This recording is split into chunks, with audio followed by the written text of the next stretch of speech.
Theodore Roosevelt, surnommé le « président cow-boy », affirmait « Croyez que vous pouvez, et vous êtes déjà à mi-chemin », ce n'était pas seulement une phrase, mais sa manière de vivre, foncer, agir, croire avant même de réussir.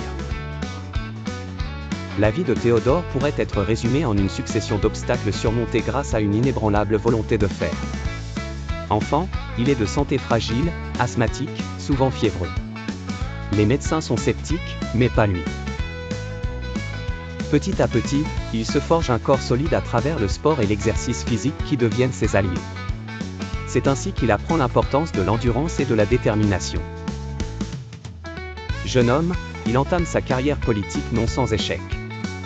Chaque revers est pour lui une opportunité déguisée de grandir et d'apprendre. Il développe son idéologie progressiste et se fait remarquer par son attitude proactive. Lorsqu'il devient président, c'est un homme que l'on connaît pour son dynamisme et son esprit résilient.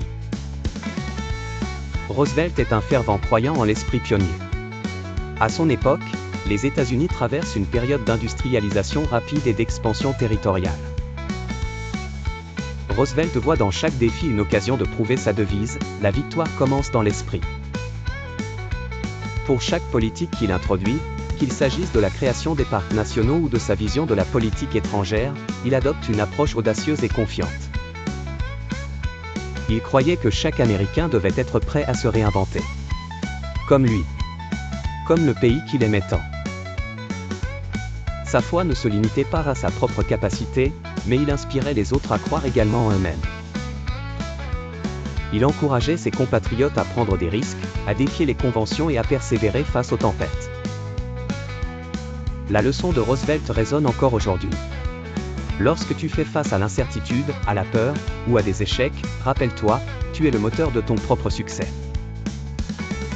Avant que les autres y croient, tu dois être le premier à croire en toi.